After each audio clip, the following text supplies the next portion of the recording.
قیامت کی علامات کبریٰ جن کی نسبت حضرت صلی اللہ علیہ وسلم نے خبر دی ہے کہ وہ نشانیاں قیامت کے قریب ظاہر ہوں گی، جیسے امام مہدی کا ظہور اور دجال کا خروج اور حضرت عیسیٰ بن مریم علیہ السلام کا آسمان سے نزول اور یاجوج ماجوج اور دابۃ الارض وغیرہ کا خروج۔ ان کو قرآن و حدیث کی اصطلاح میں اشراط الساعہ کہتے ہیں۔ چنانچہ قرآن کریم میں اللہ جل شانہ کا ارشاد ہے فَهَلْ يَنظُرُونَ إِلَّا السَّاعَةَ أَن تَأْتِيَهُمْ بَغْتَةً فَقَدْ جَاءَ أَشْرَاطُهَا۔ ان تمام علامتوں کو حق اور بجا اور درست سمجھنا اور ان پر ایمان لانا ضروری ہے۔ ملحد اور بے دین لوگ جب ان آیات کو سنتے ہیں تو یا تو قطعاً ان آیات کے وقوع ہی کا انکار کر دیتے ہیں، یا ان میں ایسی تعویل کر لیتے ہیں کہ جس سے اصل حقیقت مخفی اور پوشیدہ ہو جاتی ہے، اور وہ معنی باقی نہیں رہتے جو صحابہ اور تابعین سے لے کر اس وقت تک کے علماء امت نے سمجھے تھے۔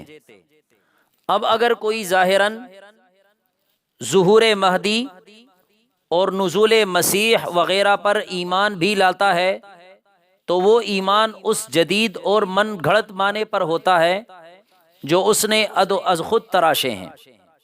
صحابہ و تابعین کے سمجھے ہوئے معنی پر ایمان نہیں ہوتا۔ یہ بات خوب سمجھیے کہ آخرت میں وہی معنی معتبر ہوں گے جو صحابہ اور تابعین نے سمجھے تھے۔ لہذا قیامت کی علامات کبریٰ میں سب سے پہلی علامت ظہور مہدی ہے۔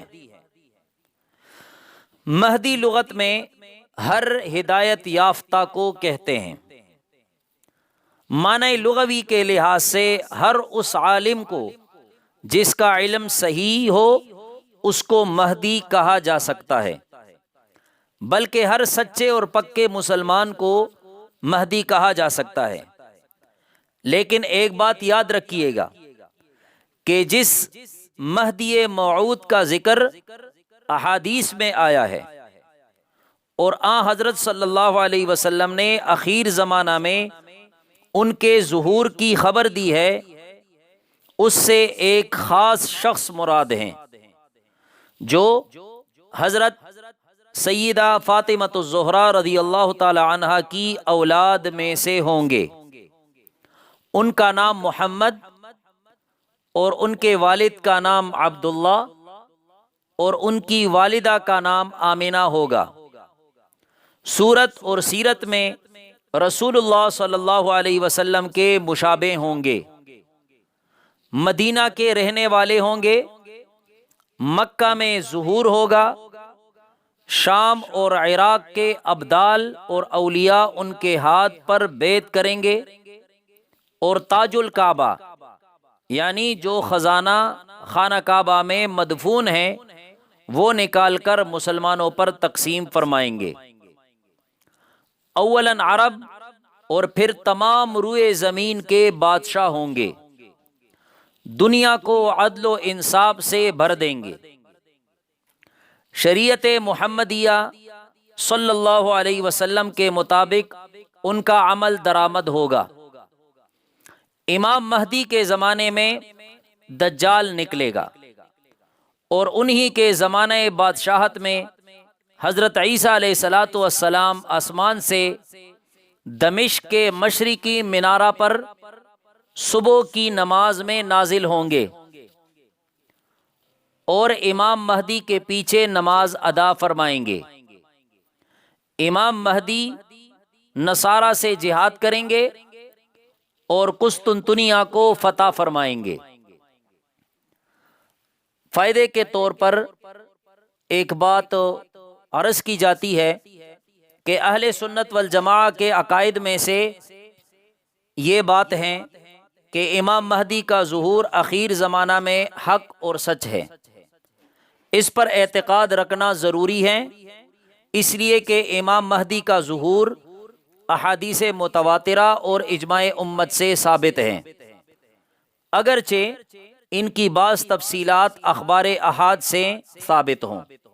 عہد صحابہ اور تابعین سے لے کر اس وقت تک امام مہدی کے ظہور کو مشرق اور مغرب میں ہر طبقہ کے مسلمان، علماء، صلحاء، عوام اور خواص ہر قرن اور ہر عصر میں نقل کرتے چلے آئے ہیں۔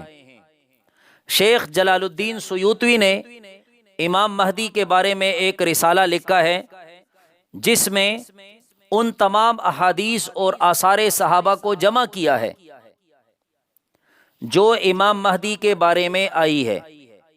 اس رسالے کا نام العرف الوردی فی اخبار المہدی ہے، اور علامہ سفارینی رحمۃ اللہ علیہ نے شرح عقیدہ سفارینیہ میں العرف الوردی کی تمام احادیث کی تلخیص کی ہے اور ان کو ایک خاص ترتیب سے بیان کیا ہے۔ اہل علم حضرات سے گزارش ہے کہ وہ مراجعت فرمائیں۔ اسی طرح شیخ ابن حجر مکی نے مہدی موعود کی علامات میں ایک رسالہ لکھا ہے جس میں 200 تک کی علامتیں لکھی ہیں۔ بڑے ہی نادان ہیں وہ لوگ جو باوجود اس کے کہ احادیث میں مہدی موعود کا حال اس درجہ صاف اور واضح ہیں، پھر بھی گمراہ ہو رہے ہیں اور مدعیان مہدویت کے پیرو ہو رہے ہیں۔ اللہ تعالیٰ ان کو سیدھے راستے کی ہدایت دے دے، آمین ثم آمین۔